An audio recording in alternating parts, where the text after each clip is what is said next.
This week, we talk with Tanya Janca from Microsoft. In the new segment, RDP keeps us blue. Android taps out. Apple finds privacy in finding devices.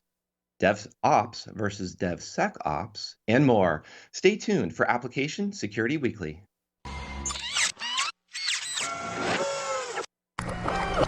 This is a Security Weekly production.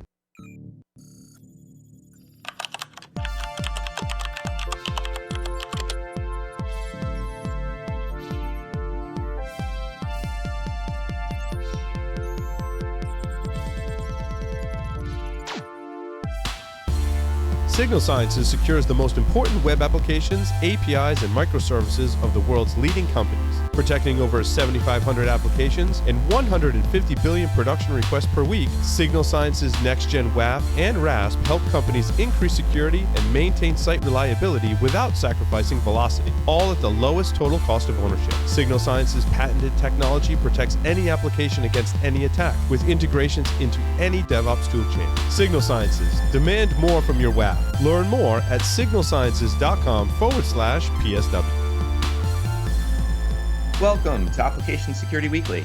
This is episode 64, just like the Commodore, recorded June 10th, 2019. I'm your host, Mike Shima, and I'm here with Matt Alderman. Hey, Matt. I am back. 3 weeks gone. It's good to be back. We missed you. It's good to be back. So we're looking forward to all of your insights and comments this week about DevOps and DevSecOps. Register for our upcoming webcasts with Logarithm, Domain Tools, SaltStack, and ISC Squared by going to securityweekly.com/webcasts. If you have missed any of our previously recorded webcasts, you can find our on-demand library at securityweekly.com/on-demand. Security Weekly is returning to Vegas this August for Black Hat and DEF CON. If you would like to request a briefing or sponsor an interview on site at Black Hat, please go to securityweekly.com/booking and submit your request. Tanya Janca, also known as SheHacksPurple, is a senior cloud advocate for Microsoft. She specializes in application and cloud security, evangelizing software security, and advocating for developers and operation folks alike through public speaking, her open source project, OWASP DevSlop, and various forms of teaching via workshops, blogs, public speaking, and community events. As an ethical hacker, OWASP project leader, Women of Security chapter leader, software developer, and professional computer geek of 20 plus years, she is a person who is truly fascinated by the science of computer science. Hello, Tanya. It's great to speak with you again. It's great to speak with you. Hey, Mike. So I usually start off with, whenever I talk to you, I love the SheHacksPurple because I think that's a great way to start into that idea of DevOps and DevSecOps. So you're purple. Why is that? It's because I couldn't make up my mind between red team and blue team. So red teamers are attackers. So for instance, penetration testers are doing red types of activities, so offense, while blue is defense. So things like, for instance, implementing a WAF would be a defensive type of tactic you could do. And then the more I learned about application security and how you could sort of dance in between those two sides, the more interested I became. And then people explained to me there's such thing as purple team. So it turns out I'm that. Well, I think that's a great combination because you get to see the whole spectrum of concerns. And it's also perhaps the new way to look at DevOps or DevSecOps. Because I think one of the things that we often talk about here too is modern apps going into the cloud and cloud native apps. That's also a different way to approach application building, let alone application security, right? It's not just let's lift and shift something into the cloud. Absolutely, it's so different. Previously, I don't think any of the providers of operating systems and such created security tools like back in the day, and then slowly more and more have been created. But with cloud native, not only is the architecture different, and there's so many different technologies involved now in more and new attack vectors, but now there's cloud native tools that are designed specifically and only to protect your cloud.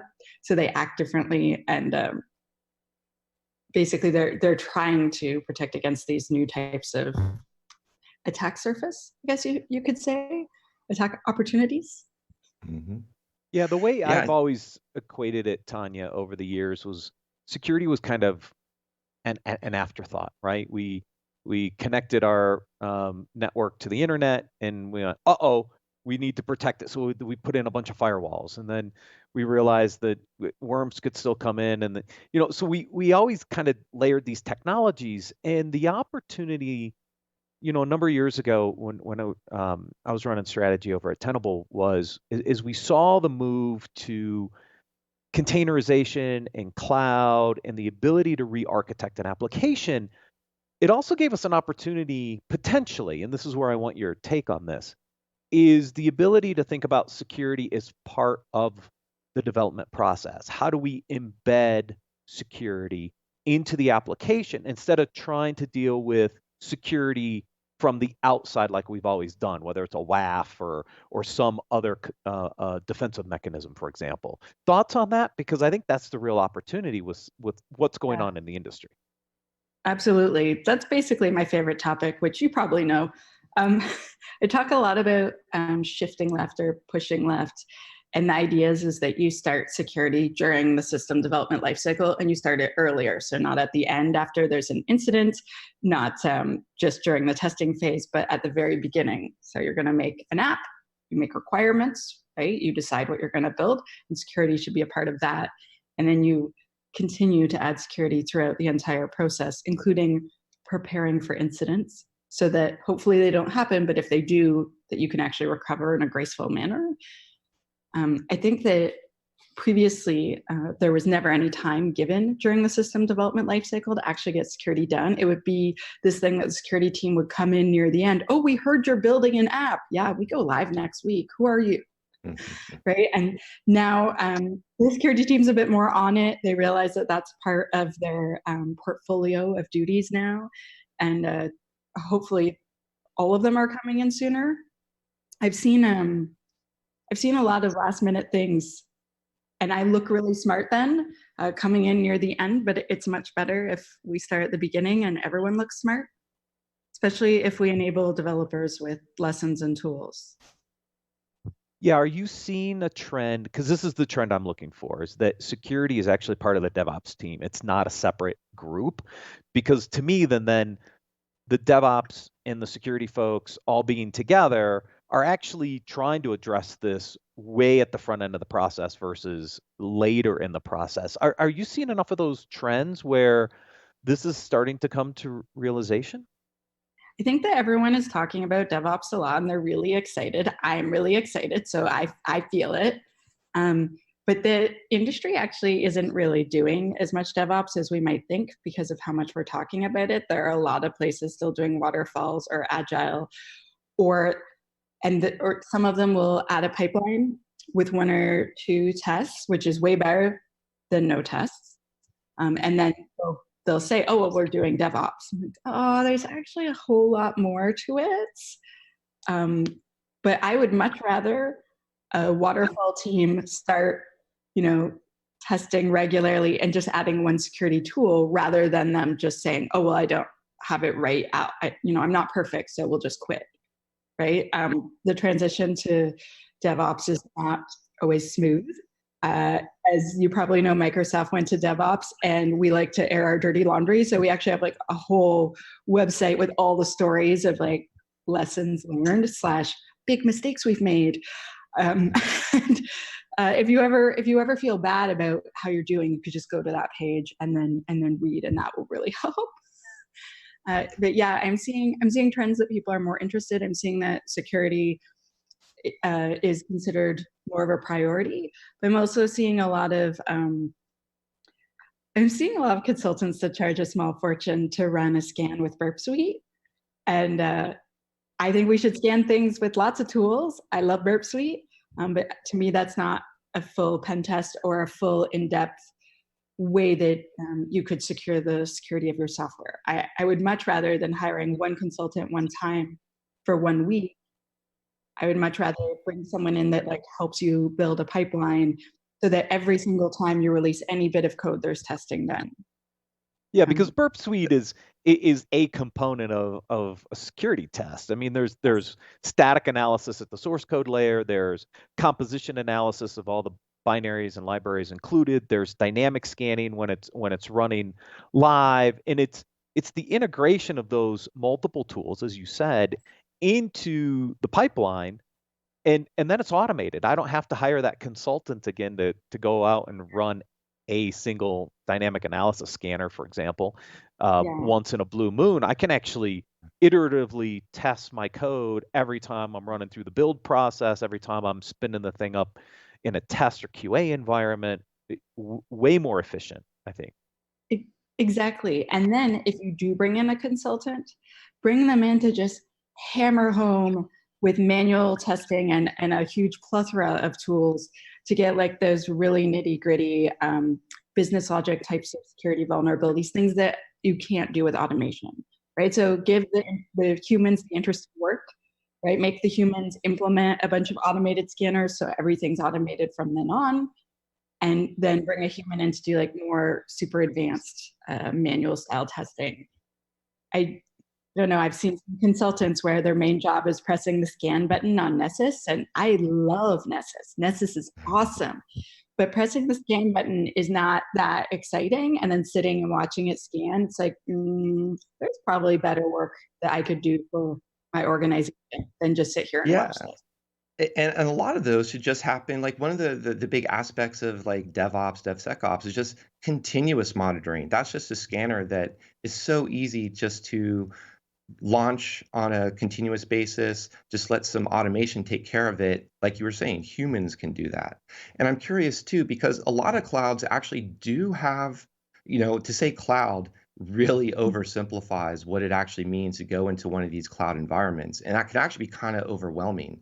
So what do you see as people move into the cloud? Are they using, all of the services, one services? Are there services they're actually missing that they're actually ending up paying for those simple one-off pen tests, and they're not realizing that there are, security capabilities from these cloud service providers?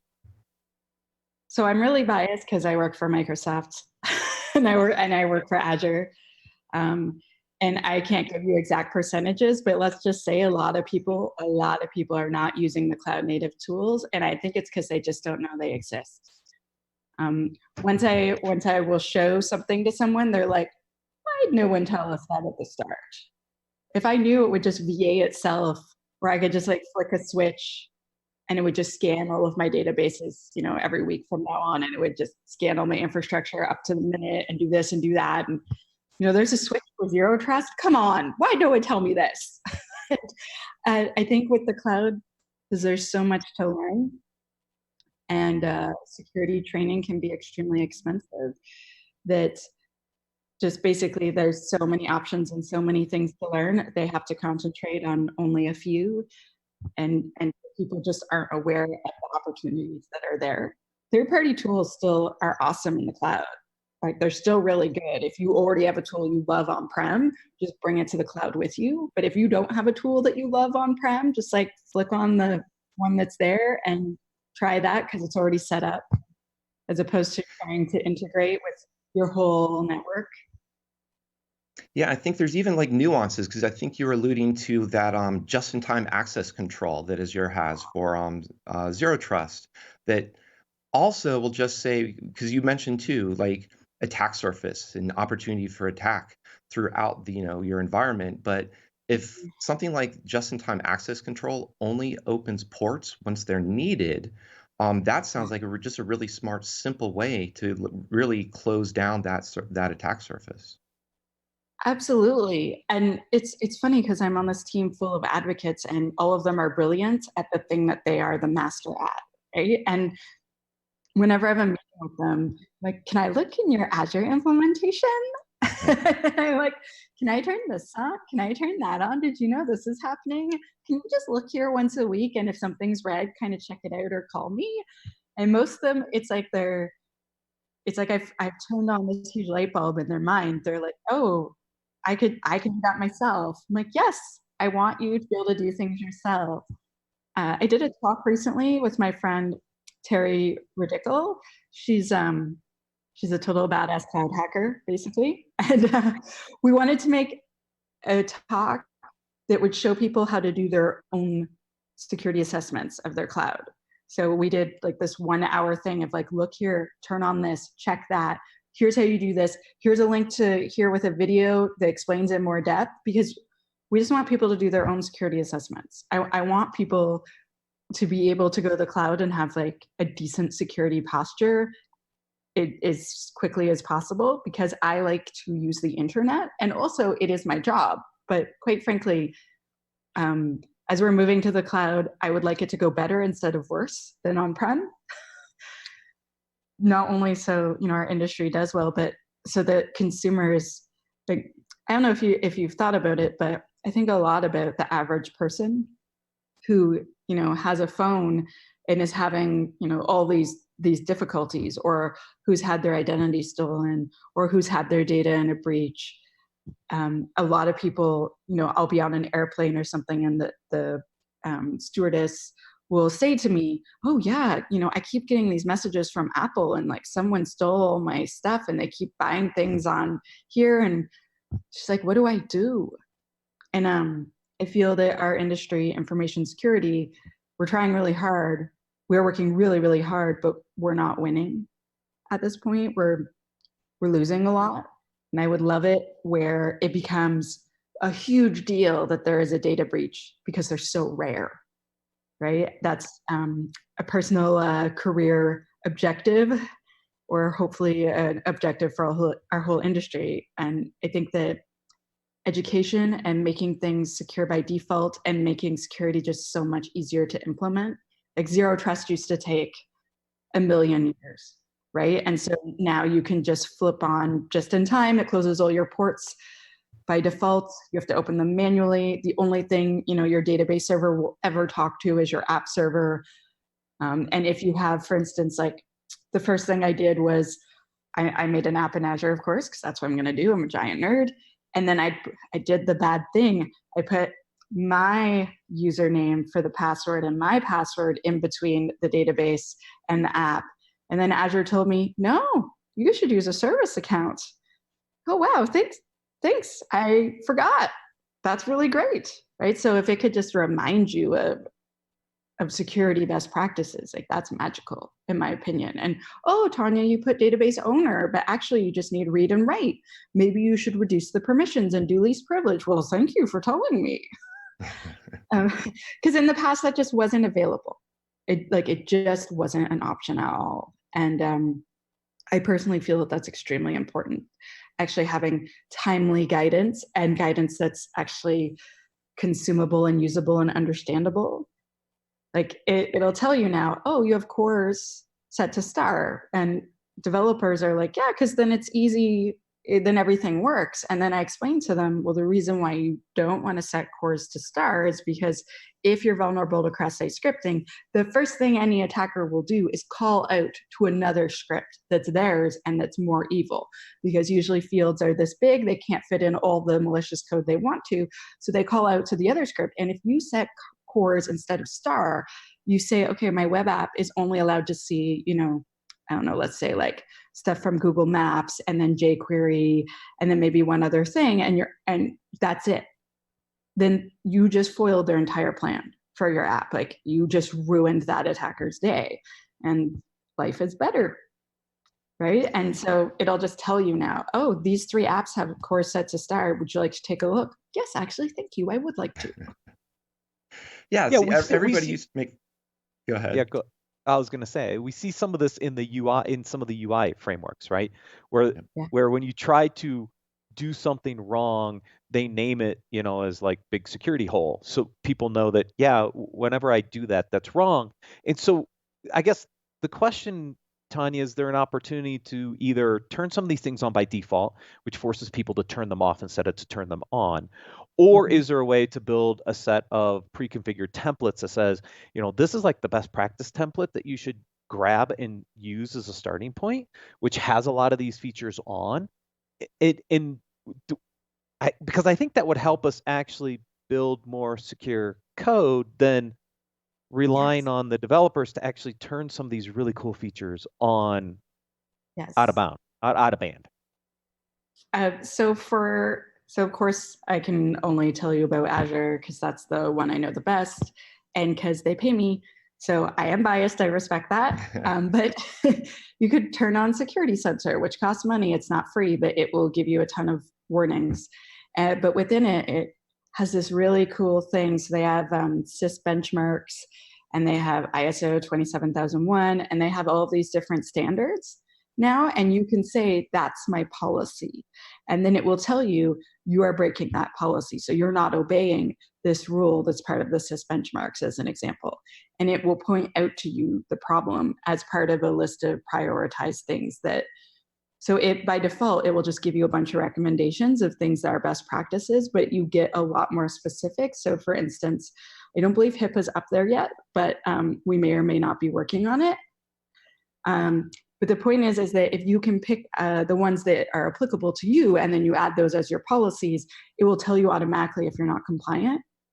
And for me, compliance on paper is almost a waste of time, which is going to offend a lot of people, I'm sorry. But if you can't prove that those things are true, and you only can check once a year because it takes so long to do this manual process, it's very, very costly, expensive activity. However, if you can, have it automatically checking like every few minutes that these things are true, and then you just go and look and you can see, up to the hour that you are not compliant, that's amazing. That's such, I'm looking for the expression, but it's just a huge, huge leap of more value for your time, right? And more accurate, because I know as a developer, I may or may not have fibbed because I'm like, oh yeah, I'm totally going to do that like tomorrow. So I'll just check yes, right? Or I did that yesterday, but I turned it off because of this upgrade broke it. Yeah.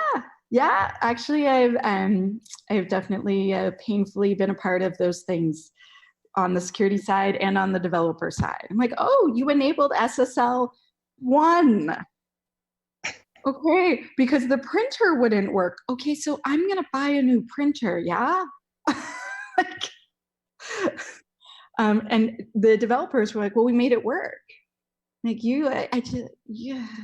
Because they didn't understand that, exposing that to the internet was really like the end of the world, basically, from my point of view. But they're like, the printer not working from our client's point of view is the end of the world. And I'm like, we're gonna buy new that's printers so much or upgrade our firmware, etc.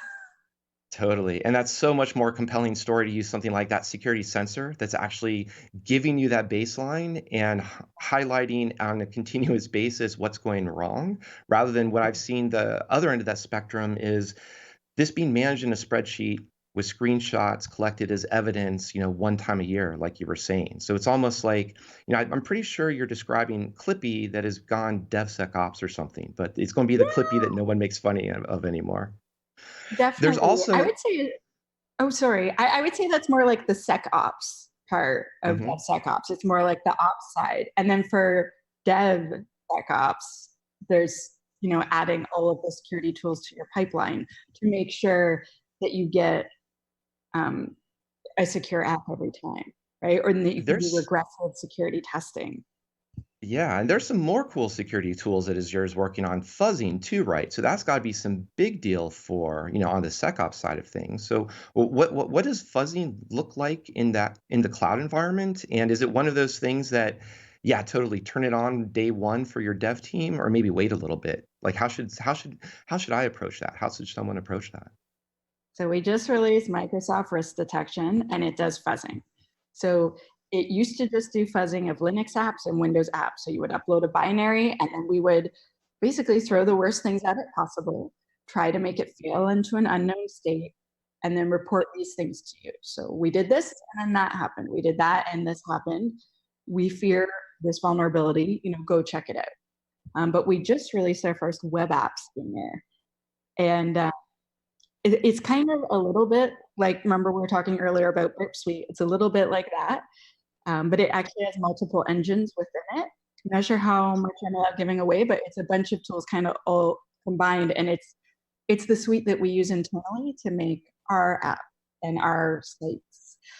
And I've been telling them for a long time, like since I started, we should release this as a tool. And they're like, do you think people will want it? Yes, of course they'll want it. And so far, it appears people want it.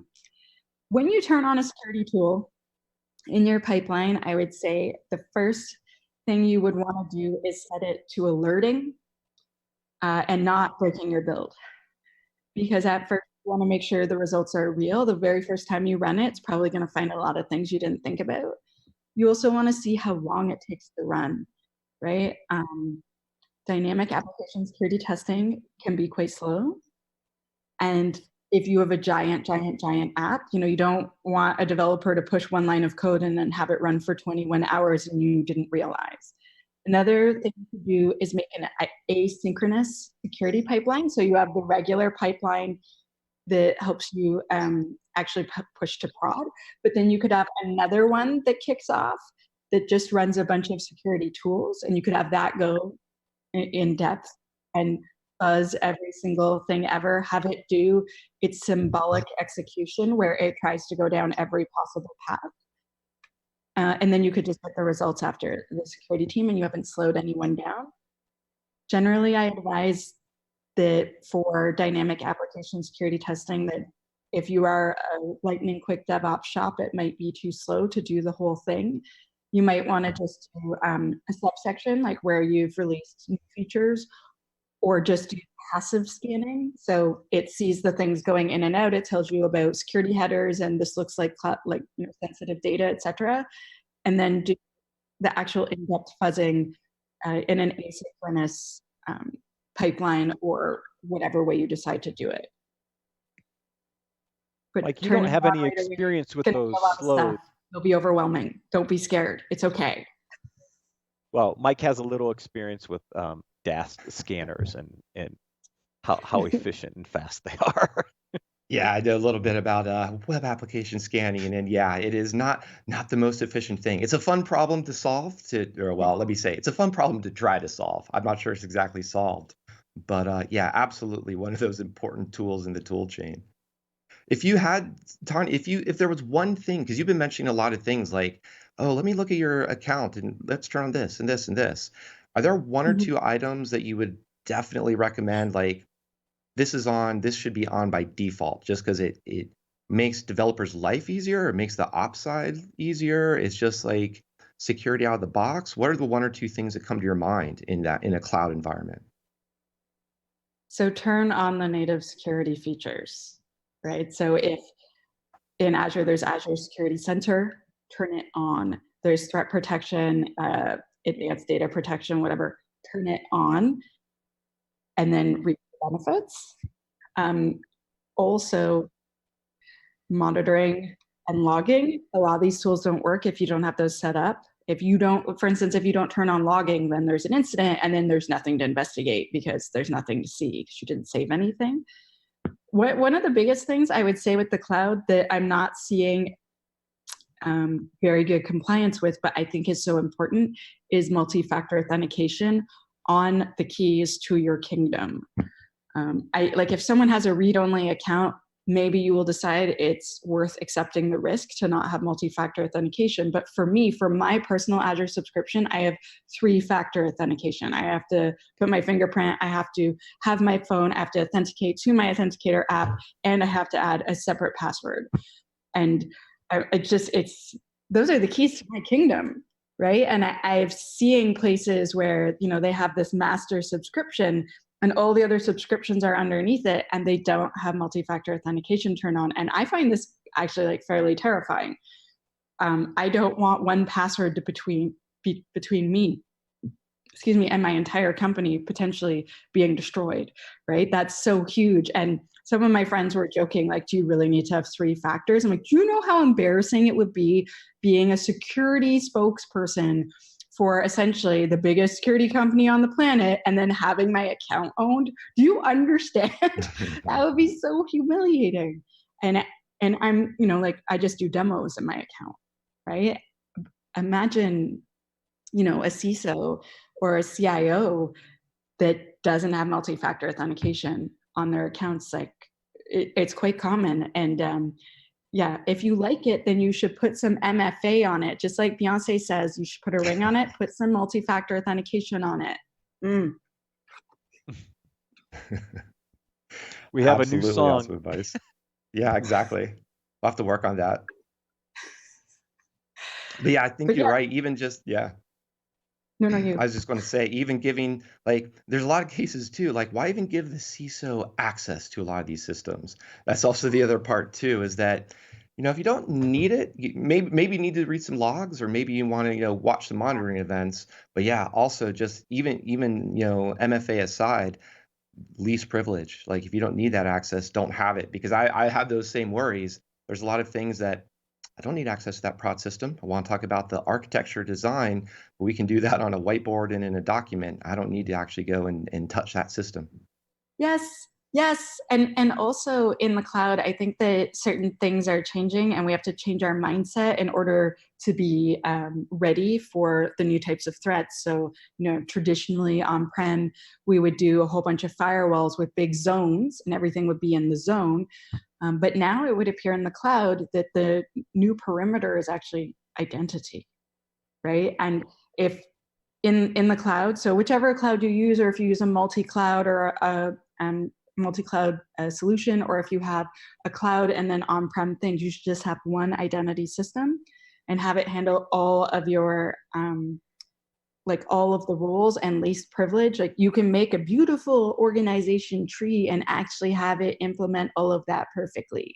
And that is a lovely place to be, where you know exactly who has access to Security Center. And when I switch teams, let's say I switched into one of the engineering teams, then when I moved within my organization, all my permissions are moved, all my stuff is changed, and least privilege is automatically applied, as opposed to previously there are a bunch of firewalls, and if I just had passwords to things, I still had passwords to those things. It was such a pain. And yeah, identity is being used in a lot of new and amazing ways in the cloud that I didn't see on-prem, and I'm starting to think it's the new perimeter. Yeah, I've always equated it to a combination of the application and the identity, because the identity is gaining access to an application. Application's really the gateway into the data source. And I've always said, at the end of the day, when we're done with this transformation, app, user, data are the three things that stay. Everything else, maybe not. Yeah, exactly. And also creating service accounts, right? So Tanya's account is never the one to talk between the database and the app. The database, the app has its own identity within your entire system. And so it uses its user, a service account, to access, your secret store, or to access your database. And it's doing it on behalf of itself. So if I have let's say I made an app called DevSlop, I might have done that. It can't access a bunch of other apps. It only has access to its thing, again, least privilege, like, for your applications. I feel like the architecture that's happening in the cloud, because you don't have all the technical debt that you're bringing with you necessarily, is a lot more advanced, a lot more modern, and a lot more exciting. And it also sounds like, 'cause when you're looking at that identity aspect, it also sounds like there's still that danger of accruing some sort of, maybe we'll call it configuration debt, or even identity debt, because Yes. how do you keep track of those? You have a lot of microservices. Maybe they change over the time, and their permissions change over time. So maybe there's also a bit of a permission creep, or that their privileges start to go up and up and up over time too. How is that something that we can keep an eye on? Can we solve that too, or how terrifying is that as well? You can definitely audit these things. I know that Netflix made this really cool thing called RepoKid, and they made it with CloudTrail. And Azure has its own thing that does that. And basically, you check and see what's being called and what's not being called. And then if certain permissions haven't been used for a while, it removes them. And I think that is amazing. They open sourced the thing that they made, which is outstanding. Right? Like, that's really cool. They didn't have to do that. And I think that there's a lot of companies doing a lot of really creative things with ways that we could audit these. I definitely believe less is more with regards to permissions, obviously. But I think, again, like you have to audit these things, and auditing it automatically is probably the best thing we could do there for sure. Yeah, that automation has to be a theme of what keeps coming out. And also too, calling out Netflix is that's a great example of cloud native applications. They didn't try to move things into the cloud. They just said, we're all in. This is what's going to happen. And lo and behold, here's a couple, as you said, awesome open source tools that they're actually sharing as well. And I know, Tanya, you've shared a lot of, you mentioned DevSlop, and you share a lot of just knowledge speaking. What's coming up over the summer for you? Where can we find some more of your work? I'm going to be at Hacker Summer Camp, also known as Black Hat DEF CON Diana Initiative. So I'll be speaking there at a Diana Initiative, and I'm not sure where else just yet. But we're going to hold a WOSEC meetup, Women of Security. So a great big meetup for lots of women to meet each other so you can kind of partner up and go to talks together. So you feel a bit more secure because you show up with a posse of friends. Yeah, I think there's going to be some other appearances that I can't mention yet. If that makes sense. But yeah, definitely that. I'm also going to be at DevSecCon in Seattle in September, which is a conference dedicated only to the topic of DevSecOps, which is obviously my favorite topic. And then I'm going to be going to Sector in the fall, which is in Toronto. And I'm going to be doing basically a talk where it's like cloud security explained, like what does zero trust mean? How do you do that? Like what are cloud native tools? How is the cloud native approach different? And I want it to be a talk where anyone in IT could go, and then they're like, I know enough to be dangerous in cloud now. Yeah. That's awesome. Also, the DevSecOps show is back. I did a lot of traveling this winter, and I found it really hard to keep up the regular Sunday streams. So my friend Nancy Garisha has joined the project, and now we're kind of going back and forth on Sunday. So every Sunday at 1 p.m. Eastern Standard Time, we're going to stream something to do with how to add security, whether it be to your pipeline or cloud native approaches. Or I'm kind of interested in the blockchain lately because Microsoft released one of those, and I can't help myself. I kind of want to build one now. And of course, obviously, I'm silly, so I would probably code it live because I'm a masochist. Yeah, so every Sunday, Nancy or I or both of us are going to be streaming something in the afternoons. If people want to tune in and see whatever we're currently learning, you can see us fail, you can see us succeed, you can learn new things. You can ask questions because it's interactive, or you could help. We really like it when you give us the answers. That's awesome. Well, thanks for taking out time on a Monday to come speak with us and give us some highlights on cloud native and zero trust that it sounds like we'll be hearing again more of in Sector this fall. So thanks again, Tanya. Thank you, Mike. Thanks for having me so much. Yeah, this is a great conversation. And thanks as well, Matt. And thanks everyone for listening. We're going to take a quick break, and then we're going to return with news of the week.